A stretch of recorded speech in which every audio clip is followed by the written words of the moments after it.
दोस्तों नमस्कार, मैं आप सभी का एक बार फिर से स्वागत करता हूं आपके अपने YouTube चैनल पर। अगर आप भी रेलवे की तैयारी कर रहे हैं और साइंस में भटक रहे हैं दोस्तों, तो आपने बहुत अच्छी वीडियो को चुना है। तो दोस्तों, अगर आप रेलवे की किसी भी भर्ती एग्जाम की तैयारी कर रहे हैं तो ये रेलवे के लिए बहुत स्पेशल वीडियो बनाया गया है। तो चलिए दोस्तों, वीडियो को शुरू करते हैं। इसमें हम आप लोगों को क्या करेंगे, साइंस के बहुत ही मोस्ट इंपॉर्टेंट प्रश्न रखे हैं, जो कि आप लोग इस प्रश्न को जरूर देखिए और समझिए। दोस्तों, ये बार बार रिपीट हुए प्रश्न हैं।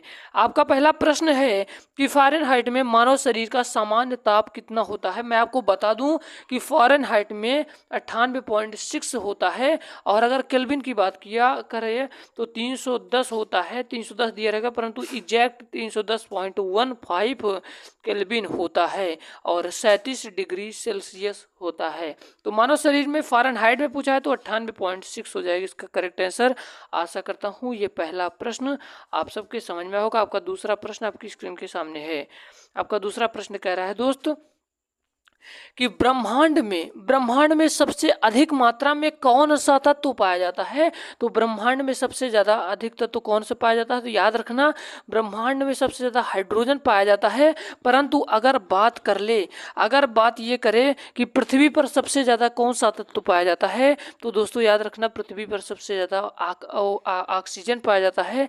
और पूरे क्या कहते हैं भैया, पूरे वायुमंडल की बात किया जाए तो पूरे वायुमंडल में नाइट्रोजन पाया जाता है सबसे अधिक। तो बात क्या कर रहा है, ब्रह्मांड में सबसे अधिक मात्रा में कौन सा तत्व पाया जाता है, तो हाइड्रोजन पाया जाता है। वायुमंडल में पूछा जाए तो नाइट्रोजन, और पृथ्वी पर ऑक्सीजन। आशा करता हूँ, उम्मीद करता हूँ ये मेरी बातें आप सभी लोगों को समझ में आ रही होंगी। अगर आपको कहीं भी डाउट लग रहा है मेरे भाई, तो कमेंट सेक्शन में जरूर कमेंट करिए, हम आप सभी लोगों के प्रश्नों का उत्तर जरूर देंगे। तो आपका अगला प्रश्न आपके स्क्रीन के सामने है। कह रहा है कि सापेक्षता का सिद्धांत किसने प्रतिपादित किया। तो जो सापेक्षता का सिद्धांत है मेरे दोस्त, इसको किसने प्रतिपादित किया, इसको किया था आइंस्टाइन ने। किसको, आइंस्टाइन ने किया था सापेक्षता के सिद्धांत को। ठीक है, हम लोग चलते हैं अपने अगले प्रश्न की ओर। आशा करता हूँ आप सभी को मेरी हर बात, मेरी हर पॉइंट आप सभी के समझ में आ रहा होगा। आपका अगला प्रश्न आपकी स्क्रीन के सामने है। कह रहा है कि तैरने का सिद्धांत की खोज किसने की थी। तो दोस्तों आपको मैं बताना चाहूंगा कि तैरने का जो सिद्धांत है, इसकी खोज किसने किया था। तो याद रखना मेरे दोस्त, इसकी खोज किया था कौन, आर्किमिडीज ने। कौन मेरे दोस्त, आर्किमिडीज। जितने प्रश्न बता रहा हूँ कॉपी में नोट करते चलिए। कल से आपका स्पेशल क्लास चलेगी, बिल्कुल डेमो आप लोग देखना जरूर मत भूलना। कल आपका सेल पर चलेगा। सेल मतलब होता है कोशिका। कोशिका खोज किया था रॉबर्ट हुक ने 1665 ईस्वी में, और उसके बाद 1674 ईस्वी में एंटोनी वॉन लीवेनहॉक ने किया था, जिसे फादर ऑफ वेक्ट्रोलॉजी कहा जाता है। 1665 ईस्वी में किया था, परंतु याद रखना इन्होंने मृत कोशिकाओं को खोज किया था। कार्क जैसे जीव को काट कर इन्होंने सूक्ष्मदर्शी में देखा तो यहाँ पर कई चैम्बर दिखाई दिए थे। पूरा डिटेल में वीडियो चलेगा, कोशिका से लेकर पूरा हर टॉपिक चलेगा। यकीन मानिए, विश्वास रखिए, आपके ग्रुप डी से लेकर एनटीपीसी तक हर एग्जाम की तैयारी यहाँ पर साइंस पूरा 100% कराया जाएगा। कोई प्रश्न बाहर नहीं जाएगा मेरे भाई, बस विश्वास रखिए, उम्मीद करिए। आप इस चैनल को जरूर अपना प्यार और सपोर्ट दिखाइए। आपका अगला प्रश्न है मेरे दोस्त, कह रहा है कि थायराइड ग्रंथ की अत्यधिक वृद्धि किसकी कमी के कारण होती है। तो थायराइड ग्रंथ जो होती है भैया, ये किस में होता है, गले में होता है और गले में होता है। तो दोस्तों थायराइड ग्रंथि की अत्यधिक वृद्धि किसकी कमी के कारण होता है, तो आयोडीन की कमी के कारण होता है। आयोडीन दोस्तों नमक में पाया जाता है, तो नमक को आप लोग जरूर खाइए। नमक खाइए, नमक खाने का बहुत ही ज़्यादा फायदा है। ठीक है दोस्तों, आशा करता हूँ, उम्मीद करता हूँ ये प्रश्न एक एक पॉइंट मेरा समझ में आ रहा होगा। तो कल चलेगा सेल पर, कल चलेगा कोशिका पर, कल से चलेगा कोशिका पर, उसके बाद क्या चलेगा, उसके बाद कोशिका विभाजन अगला टॉपिक होगा, अगला टॉपिक ऊतक होगा। इसी प्रकार से मैं पेपर से पहले सारे प्रश्न आपको करवा दूंगा, तो आपको किसी भी प्रकार का टेंशन नहीं लेना है। आपका 6 नंबर का प्रश्न है कि साइटोलॉजी में किसका अध्ययन किया जाता है। तो जो साइटोलॉजी होता है, इसमें मैं आपको बताना चाहूंगा मेरे भाई कि साइटोलॉजी में किसका अध्ययन किया जाता है। तो साइटोलॉजी में कोशिका का अध्ययन किया जाता है। साइटोलॉजी में कोशिका का अध्ययन किया जाता है। उम्मीद करता हूँ, आशा करता हूँ मेरी बातें एक एक पॉइंट आप सभी को समझ में आ रही होंगी। और अगर जनसंख्या की बात करें तो जनसंख्या का होता है डेमोलॉजी। डेमोलॉजी में किसका भैया, जीनोमोलॉजी में किसका अध्ययन? जनसंख्या का अध्ययन किया जाता है। आशा करता हूँ, उम्मीद करता हूँ एक एक पॉइंट, एक एक बातें समझ में आ रही होगी। सारी चीज़ों को ध्यान से पढ़ते हुए चलिए। बस आपका 7 नंबर का प्रश्न है कि एथलीट फुट रोग किसके कारण होता है? तो एथलीट फुट रोग किसके कारण होता है? तो दोस्तों आप सभी को बताना चाहूँगा ये किसकी वजह से होता है? ये कवक के कारण होता है। एथलीट फुट रोग कवकों के वजह से होता है। आपका 7 नंबर का प्रश्न का राइट आंसर जाएगा ऑप्शन नंबर 1 के साथ। आपका 8 नंबर का प्रश्न आप लोग कमेंट सेक्शन में जल्दी जल्दी आंसर बताइए कि जो ब्लड है क्या है? ब्लड संयोजी ऊतक है कि उपकला ऊतक है कि दोनों है कि इनमें से कोई नहीं? तो मैं आपको बताना चाहूँगा कि जो ब्लड होता है ये कौन सा ऊतक है? तो याद रख लेना आज के बाद, जो ब्लड होता है ये कौन सा ऊतक होता है? संयोजी ऊतक होता है। संयोजी ऊतक होता है। ब्लड कितने प्रकार के होते हैं? तो ब्लड 3 प्रकार के होते हैं दोस्तों। कौन कौन? रेड ब्लड सर्कुलेटरी और WBC, और दोस्तों एक येलो होता है। 3 प्रकार के ब्लड होते हैं।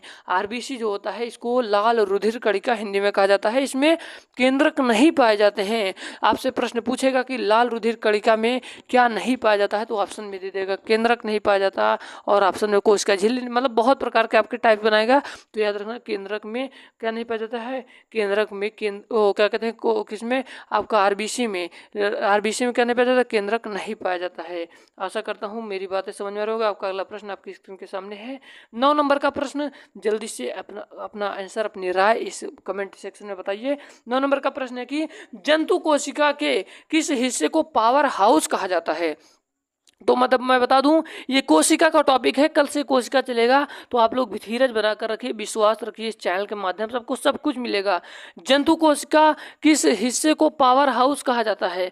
तो मैं बता दूं कि पावर हाउस कहा जाता है माइटोकॉन्ड्रिया को कहा जाता है पावर हाउस, जिसको क्या कहता है? तो ऊर्जा गृह कहा जाता है हिंदी में। पावर हाउस मतलब ऊर्जा गृह।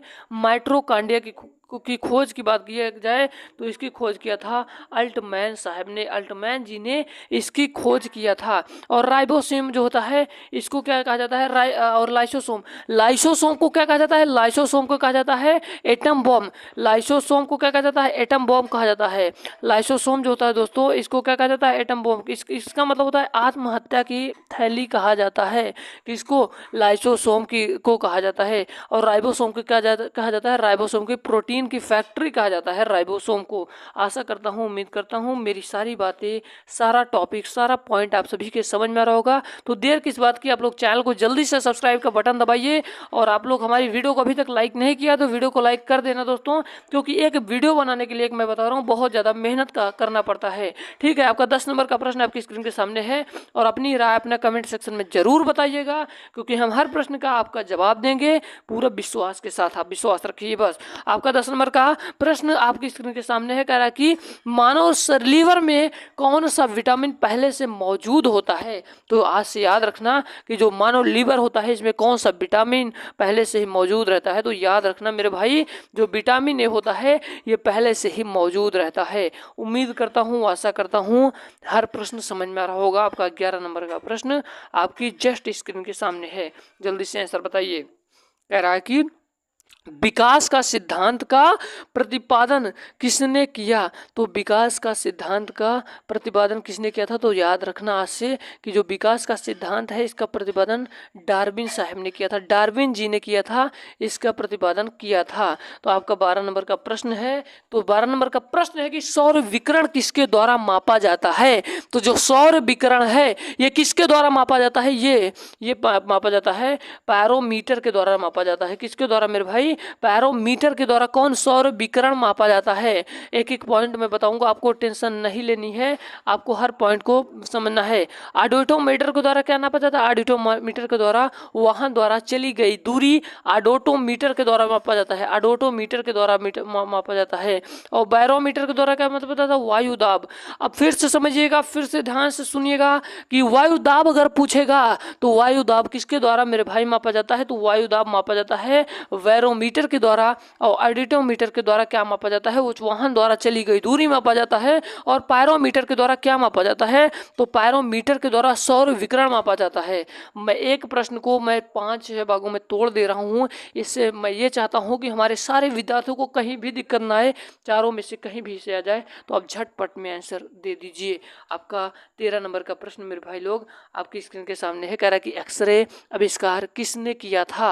अब एक्सरे आविष्कार किसने किया था, तो याद रखना जो एक्सरे का आविष्कार किया था किसने किया था ये पूछ रहा है, तो आज से याद रखने लेना एक्सरे का आविष्कार रॉन्टजेन ने किया था। रॉन्टजेन ने किया था एक्सरे का आविष्कार। आपका 14 नंबर का प्रश्न आपकी स्क्रीन के सामने कह रहा है कि स्कूटर का आविष्कार किसने किया था। तो स्कूटर का आविष्कार तो मैं बताना चाहूंगा चार्ल्स वेबेज ने किया था। कंप्यूटर का आविष्कार किसका, कंप्यूटर का आविष्कार किसने किया था अगर आ जाए तो चार्ल्स वेबेज। और जेएल वेट्स ने टीवी का आविष्कार किया था। टीवी का आविष्कार की बात करें तो जेएल वेट्स ने किया था। और स्कूटर का आविष्कार किसने किया था, तो स्कूटर का आविष्कार जी ब्राड शॉ ने किया था। Right answer option number B के साथ जाएगा। आपका 15 नंबर का प्रश्न आपकी स्क्रीन के सामने है। कह रहा है कि पादप कोशिका भित्ति किसकी बनी होती है। तो जो पादप कोशिका भित्ति होती है यह सेलुलोज की बनी होती है। सेलुलोज की बनी होती है पादप कोशिका भित्ति। और याद रखना दोस्तों पादप जो होता है पादप कोशिका में इसमें कोशिका झिल्ली कोशिका भित्ति दोनों पाई जाती है। परंतु जंतु कोशिका में क्या होता है, यहाँ पर जंतु कोशिका में केवल क्या पाया जाता है, कोशिका झिल्ली ही पाई जाती है। कोशिका झिल्ली का काम क्या होता है मेरे भाई, कोशिका झिल्ली अर्धपारगम में होती है। और ये क्या होती है, ये कोशिका को अपनी कवच में रखती है, यानी कि इसके सारे मटेरियल को, इसके अंदर के सारे मटेरियल को सुरक्षा प्रदान करती है। कौन, कोशिका झिल्ली प्रदान करती है। और याद रखना पादप कोशिकाओं में केंद्रक पाया जाता है। अगर कोई पूछे क्या केंद्रक पाया जाता है तो हाँ केंद्रक पाया जाता है, परंतु पादप कोशिकाओं में केंद्रक किनारे की ओर पाया जाता है, ना कि मध्य भाग में पाया जाता है। किनारे की ओर पाया जाता है याद रखना। परंतु जंतु कोशिकाओं में केंद्रक क्या होता है, केंद्रक पाया जाता है मध्य में पाया जाता है। और केंद्रक की खोज किसने किया था, तो केंद्रक की खोज किसने किया था, तो रॉबर्ट ब्राउन ने किया था। और केंद्रक को क्या कहा जाता है, तो कोशिका का माइंड भी कहा जाता है केंद्रक को। मेरी बातों को ध्यान से सुनना, मेरी हर पॉइंट को बताए हुए पॉइंट को बड़े ध्यान से सुनना। यकीन मानिए आपका सिलेक्शन होगा। आप विश्वास रखिए इस चैनल के माध्यम से। और आपको बता दूं, गारंटी लेता हूं कि अगर आप मेरे साथ जुड़े रहे तो साइंस का लेवल इतना भयानक तैयार करवा दूंगा कि कोई भी प्रश्न आपके क्षेत्र से बाहर नहीं जाएगा। आपका अगला प्रश्न आपकी स्क्रीन के सामने है, जस्ट आपकी स्क्रीन के सामने है, बताने की प्रयास करिए।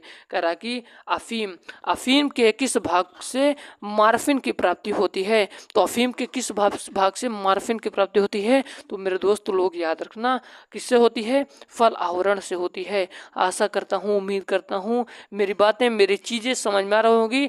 कहीं भी भैया लोग डाउट लगे तो कमेंट सेक्शन में कमेंट कर दीजिएगा। मैं इसीलिए यूट्यूब पे आया हूँ, मेरा कोई उद्देश्य नहीं कि खूब व्यूज आ जाए या हुआ कुछ नहीं दोस्तों, बस आप लोगों का प्यार चाहिए। मैं चाहता हूँ कि बहुत सारे लोगों तक पहुँचे, क्योंकि ये कंटेंट पूरे यूट्यूब पर आप खंगाल डालिएगा नहीं पाएंगे।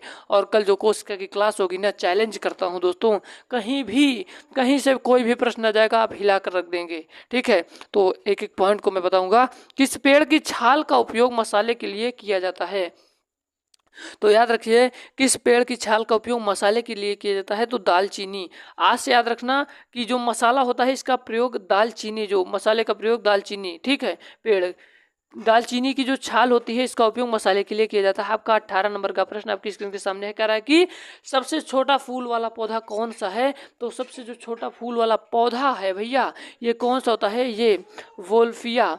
कौन भैया, वोल्फिया होता है, वोल्फिया होता है। परंतु सबसे बड़ा फूल वाला पौधा की बात किया जाए तो सबसे बड़ा फूल वाला पौधा कौन सा होता है, रेफ्लेसिया। रेफ्लेसिया जो होता है ये सबसे बड़ा फूल वाला पौधा होता है। मेरे हर पॉइंट को आप ईमानदारी के साथ पढ़िए, अपने ध्यानपूर्वक पढ़िए, अपने माँ बाप के सपने को साकार करें। मैं कसम खाता हूँ कि मैं पूरे ईमानदारी से आप सभी को शिक्षा दूंगा अपने YouTube चैनल के माध्यम से निःशुल्क में। आपका अगला प्रश्न कि किस प्रकार के पौधे सूर्य प्रेमी कहलाते हैं। तो याद रखना मेरे दोस्त, मेरे भाई, सूर्य प्रेमी कहलाते हैं हेलोफाइट। ऑप्शन नंबर सी के साथ जाएगा आपका। 20 नंबर का प्रश्न है। 20 नंबर का प्रश्न है कि मानव शरीर का सबसे बड़ा अंग कौन सा है। तो मानव शरीर का सबसे बड़ा अंग लीवर होता है। लीवर होता है। कुछ लोग तो भैया कहेंगे पेटवा में खाना ज्यादा आवा था तो इसलिए पेट मार देंगे, तो ये गलत बात है। आपका मानव शरीर का सबसे बड़ा अंग कौन सा है। तो मानव शरीर का सबसे जो बड़ा अंग है ये लीवर होता है। लीवर होता है। ठीक है, अब हम लोग चलते हैं अपने अगले प्रश्न की ओर। आपका अगला प्रश्न है कि एलपीजी यानी कि लिक्विड पेट्रोलियम गैस में किस गैस के भराव के कारण उसके लीकेज होने का पता चल जाता है। तो याद रखना दोस्तों, इसका राइट आंसर हो जाएगा एथाइल मर्कपटन। मैं बता रहा हूँ ना, मैं 20 प्रश्न कराऊंगा, लेकिन यकीन मानिए पूरा अच्छे से कराऊंगा। मैं 30 ही प्रश्न इस वीडियो में करा रहा हूँ। प्रोड्यूसर गैस का सूत्र है। तो प्रोड्यूसर गैस का जो सूत्र होता है ये क्या होगा दोस्तों, मैं आपको बता दूं, CO+N2 होता है। आपका अगला प्रश्न है कि आवर्त सारणी का सबसे हल्का कौन सा तत्व है। तो मैं बता दूं, सबसे हल्का तत्व लिथियम है। इसका एटॉमिक नंबर 3 होता है। हाइड्रोजन पहला, उसके बाद हीलियम, उसके बाद लिथियम, उसके बाद ऑस्मियम, यह सबसे भारी होता है। आवर्त सारणी में सबसे भारी तत्व कौन सा, इसका एटॉमिक नंबर 76 होता है। आपका 24 नंबर का प्रश्न है कि टीकाकरण के जनक कौन माने जाते हैं। तो टीकाकरण के जो जनक हैं मेरे दोस्त, याद रखना, टीकाकरण के जनक एडवर्ड जेनर माने जाते हैं। तो एडवर्ड जेनर माने जाते हैं। आपका अगला प्रश्न है कि फोटॉन की मूलभूत इकाई है। तो जो फोटॉन है ये किसकी मूलभूत इकाई है। तो याद रखना आज से कि प्रकाश की क्या मूलभूत इकाई है। ठीक है, आपका 26 नंबर का प्रश्न आपकी स्क्रीन के सामने है कि एक प्रकाश वर्ष किसकी इकाई है। तो दूरी की इकाई है। किसकी इकाई है। तो दूरी की इकाई है। आपका अगला प्रश्न है आपकी स्क्रीन के सामने है, बताइएगा। कह रहा है कि ध्वनि प्रदूषण की इकाई क्या है। तो ध्वनि प्रदूषण की इकाई क्या है। तो डेसिबल है। डेसिबल है, डेसिमल नहीं, डेसिबल है। तो डेसिमल नहीं डेसिबल है। तो आपका अगला प्रश्न आपकी स्क्रीन के सामने है, कह रहा है कि वॉशिंग सोडा का फार्मूला है। तो वॉशिंग सोडा का जो फार्मूला है मेरे भाई NO2CO3 है। NO2CO3 है। आपका अगला प्रश्न है कि कैल्शियम नाइट्रेट का सूत्र है। तो कैल्शियम नाइट्रेट का सूत्र मेरे भाई लोग CaNO3 है। आपका हम लोग चलते हैं अगले प्रश्न की और आपका लास्ट प्रश्न है कि भोजन की ऊर्जा किस इकाई में मापी जाती है। तो किस में मापी जाती है। तो कैलोरी में मापी जाती है। आप लोगों के सामने एक प्रश्न रख रहा हूँ, जल्दी से आप सभी लोग इसका कमेंट सेक्शन में अपना उत्तर जरूर बताइएगा। मैं आपसे प्रश्न ये रख रहा हूँ कि जो दोस्तों, मैं आपके सामने एक प्रश्न रख रहा हूँ जो कि सेल का है। मैं आपसे ये पूछ रहा हूँ कि सेंट्रोसोम का काम क्या होता है। सेंट्रोसोम का काम क्या होता है, आप लोग इसका बताइएगा, इसका जवाब दीजिएगा। और तारकाय की खोज किसने किया था। तारकाय की खोज किसने किया था। तो आप लोग कमेंट सेक्शन में बताइएगा। मिलते हैं किसी नए वीडियो में, तब तक के लिए जय हिंद, वंदे मातरम, मेरा भारत महान। आप सभी का मैं दिल से हरदम स्वागत करता रहूँगा आपके चैनल